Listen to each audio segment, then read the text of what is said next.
We get asked all the time from our friends, how do we survive the week with all of our kids and all of their activities? We have 4 kids ranging from 8 to 14 years old, and they are extremely involved in extracurricular activities. So we are going to take you through our week and show you how we survive and give you some tips along the way. And keep our sanity. Survive with some sanity. A little bit of sanity.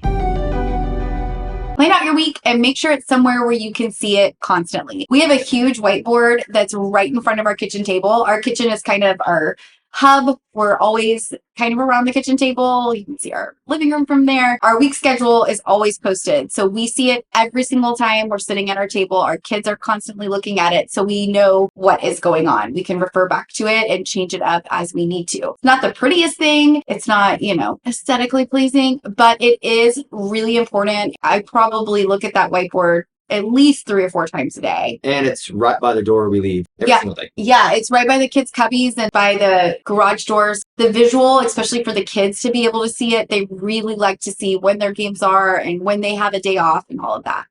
They don't have days off.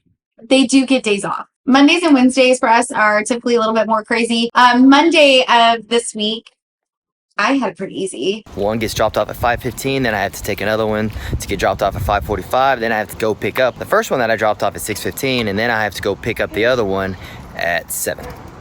Good times. Third drop off, 7:45, and it's now 7:25, so let's go. The end of the night, and it is? 9:10. We're done for Monday. High five. Good night. Good night. Obviously, Andrew had no free time for himself because he was literally driving. I'm always on the road. So I only had one, and it was Cohen, and his was a little bit farther. As a parent, you feel like you have to watch your kid, especially when they're younger, practice. But that time is valuable for me, just like it is for him. And I enjoy using that time to take a walk. They have a really great walking trail where he practices. I know Andrew spends that time. It's like the only time he gets to watch TV. And I eat. I bring my food, so I eat. It takes me like 20 minutes to eat dinner. I just eat in the car. But if you can be mindful of what you're doing during that hour or hour and a half or whatever it is, and be mindful and use that time for yourself, whether it's work, I think that's a great tip to have. Be prepared for your week, just like you should visually write it out and see it. You also need to be prepared for the things that you actually need. So for us, our kids have particular things that they're supposed to wear at their activities. So we have to make sure that all that stuff is clean. Cohen has a particular outfit he has to wear to school athletics. Same with Aubrey and her school cheer, and then competition cheer and soccer practices. They all have practice uniforms. Luckily, our daughter who's 14, she's very responsible and washes her clothes every Sunday by herself to make sure that she's really good to go. Our boys, not so much. So something that I do on Sunday, I go through their hamper and pull out their practice gear. That works best for me to wash all their practice gear together.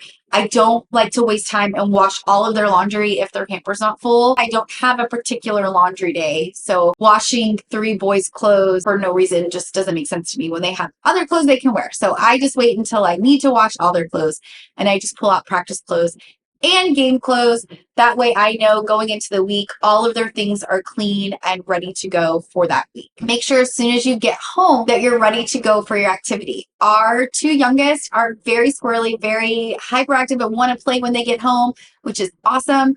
However, I can't let them do any of that until they're dressed and ready for their sport. So as soon as they get home, we do homework and then we make sure that they're dressed and ready. We do not turn the TV on or anything until they are dressed and ready. Because if we do, ain't nothing happening. Nothing's going to happen. On a night like Tuesday night, when we were both not home in our normal dinner time, we just have to make sure that we have things in the refrigerator prepped and ready to go that the kids at our home can heat up. This week, I used one protein and prepped 3 different things for them to be able to pull out of the fridge and reheat and eat whenever they get home. Wednesday, another crazy day. All 4 of our kids have something on Wednesdays. So it's very hectic. I took Porter and Aubrey with me and dropped Porter off and then dropped Aubrey off, came back, fixed Milo dinner, got Milo, went and picked up Porter, dropped him off, went and got Aubrey at 7:45. So that wasn't too crazy.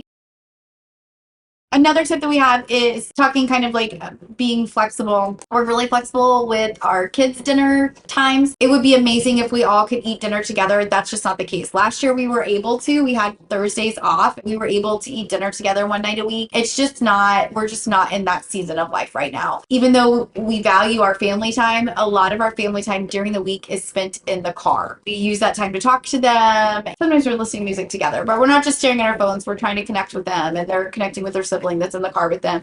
So that's kind of our family time. So we're just flexible with that. And then also with the kids, if you know you have a late practice, make sure that they get a really big snack. Cohen, for example, he gets out at 8:15 and he ate dinner before. So his dinner is usually like 5:45. He gets out of practice at 8:15 and gets home about 8:45. He's really hungry then. So he usually eats again before he goes to bed.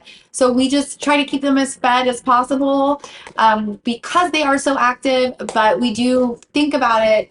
Okay, these two have to eat dinner early. They're getting little to no snack. These two can't eat dinner till later. So just kind of think about that. And no matter how prepared we are to walk out that door, Something always happens. Something always happens, especially with our younger two. I don't know why it takes them so long to actually physically put their bodies into a car and buckle their seatbelt, but it's a long process. So yeah, leave earlier than you think you need to. I know a lot of times when you get home, that's why we also say get dressed as soon as possible, because sometimes you just get into something, putting up the dishes, hanging out, doing homework, and the day just time gets away from you. We hope these tips helped you and your family. If you have any you'd like to share, please leave them in the comments below. Thanks for watching.